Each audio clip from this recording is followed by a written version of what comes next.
नमस्कार, आप लोग राजस्थान देख रहे हैं। आप आपके साथ मैं हूं आशीष चौबे। बाड़मेर में गिरफ्तार किए गए रिटायर्ड आरएएस अधिकारी प्रेमाराम परमार पर एसीबी का शिकंजा लगातार और ज्यादा मजबूत होता जा रहा है। एसीबी को प्रेमाराम के ठिकाने से काली कमाई मिली है। प्रेमाराम के जोधपुर स्थित आवास से 7,72,000 रुपए नकद मिले हैं, तो 15 लाख के जेवर यहां से मिले हैं। पत्नी के नाम पर जालोर में कृषि भूमि के कुछ दस्तावेज मिले हैं।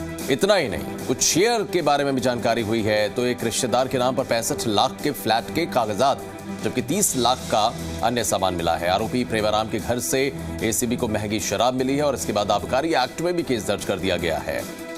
आपको यह बता दें कि एसीबी ने रिटायर्ड आरएएस प्रेमाराम परमार को बाड़मेर में 5 लाख की रिश्वत के साथ में ट्रैप किया था। और कहा यह जा रहा है कि प्रेमाराम अतिरिक्त आयुक्त उप निवेशन विभाग अपील बीकानेर के पद पर तैनात था, जो कि 20 दिन पहले रिटायर हुआ था। प्रेमाराम ने भूतपूर्व सैनिकों, पोंग विस्थापितों के जमीन आवंटन के मामले में 20 लाख रुपए की घूस की डिमांड की थी। आरोपी इतना शातिर कि इसने रिश्वत का सौदा पहले कर लिया और किसी भी तरह की समस्या से बचने के लिए रिटायरमेंट के बाद इसकी रिश्वत ली है।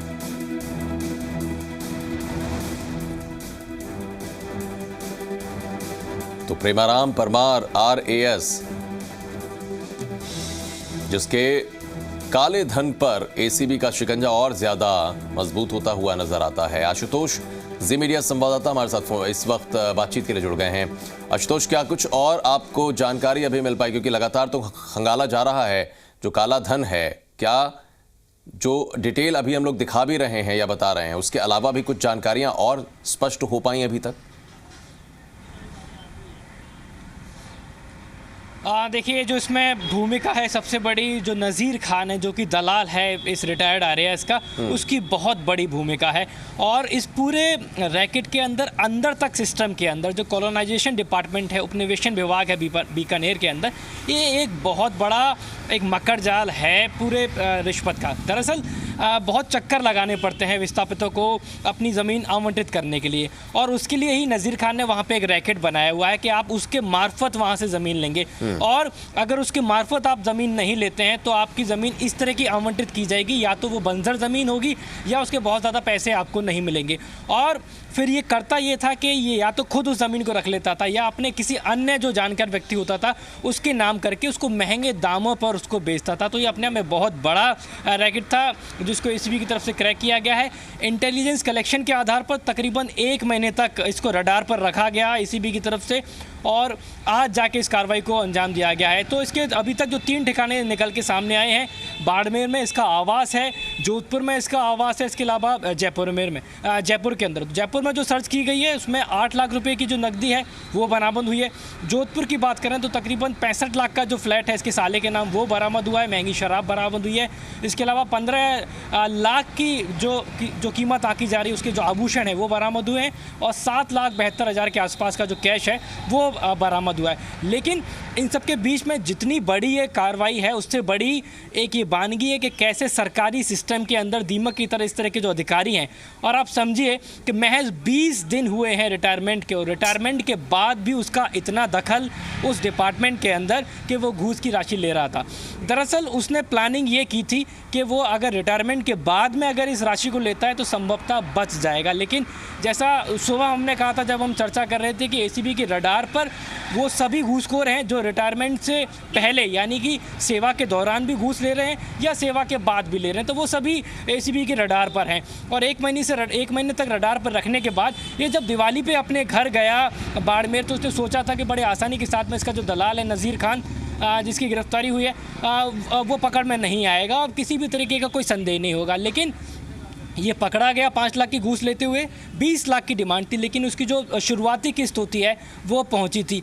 अब सरकार को, और जैसे जैसे एसीबी की जांच आगे बढ़ेगी उसमें ये साफ होगा, परत दर परत खोलेंगी कि क्या डिपार्टमेंट के अंदर से और भी कुछ लोग हैं जो इनकी मदद करते थे, क्योंकि फाइल का टेबल से टेबल मूवमेंट होता है। बिल्कुल, टेबल से टेबल मूवमेंट होता है, लेकिन जब भी इस तरीके के कोई मामले आते हैं, जब बड़े अधिकारी फंसते हैं आशुतोष, तो ये भी कहा जाता है कि एक तरफ खाकी, दूसरी तरफ खादी, इन पर हमेशा सवाल खड़े होते रहे हैं। तो क्या इस पूरे मामले में क्या लगता है कि कुछ और ऐसे नाम जो चौंकाने वाले हो सकते हैं वो भी स्पष्ट हो सकते हैं क्या? देखिए आशीष, बहुत हद तक संभव है, क्योंकि जिस पोस्ट पर ये तैनात था, एडिशनल कमिश्नर की वो पोस्ट थी, कॉलोनाइजेशन डिपार्टमेंट, जो कि बहुत महत्वता रखता है राजस्थान में। दूसरे राज्य से जो लोग होते हैं वो तक यहाँ पे उनको बुलाया जाता है, उनको विवश किया जाता है और दलाल के मार्फत एक नेक्सस तैयार कर लिया जाता है कि आपको अगर अपना काम करवाना है तो साहब आप इसके मार्फत आएंगे तो आपको सही ज़मीन आवंटित की जाएगी, और अगर वो दलाल ज़मीन ले भी लेता है तो सही ज़मीन विस्थापितों को नहीं मिल पाती है। तो ऐसे बहुत सारी योजनाएं होती हैं जो सरकारी स्तर पर लाई जाती हैं, लेकिन जिन लोगों तक पहुंचनी चाहिए, जिन लोगों तक सही तरीके से पहुंचनी चाहिए, वो नहीं पहुंच पाती, और इस तरीके का जो एक बहुत बड़ा जो रैकेट है वो तैयार हो जाता है। लेकिन साधुवाद की पात्र है एंटी करप्शन ब्यूरो का मुख्यालय, जहां पे हर शिकायत पहुंचती है उसको जीरो टॉलरेंस के साथ में जो डीजी बीएल सोनी है और एडीजी दिनेश एमएन है और उनकी पूरी की पूरी राजस्थान की टीम जो इस तरह की कार्रवाई को अंजाम देती है। ठीक है, अभी टीम की तरफ से क्या कुछ चल रहा होगा, क्या और जानकारियां जुटाई जा रही होंगी? देखिए, अभी तक इनके जो संभव ठिकाने हैं और तमाम जो दस्तावेज अभी तक एक एक करके बरामद होते हुए जा रहे हैं, और जो फाइलें रिकवर हुई हैं, इनके आवाज़ से भी बहुत सारी ऐसी महत्वपूर्ण फाइल हैं डिपार्टमेंट से संबंधित जो कि बरामद की गई हैं, उनको भी देखा जा रहा है, उनको खंगाला जा रहा है। उसके अलावा जैसलमेर, जोधपुर और जयपुर, ये जो 3 आवास अभी तक ये जो ठिकाने निकल के सामने आए हैं, यहाँ से एक एक करके जो अकूत इनकी संपत्ति है वो सामने निकल के आ रही है।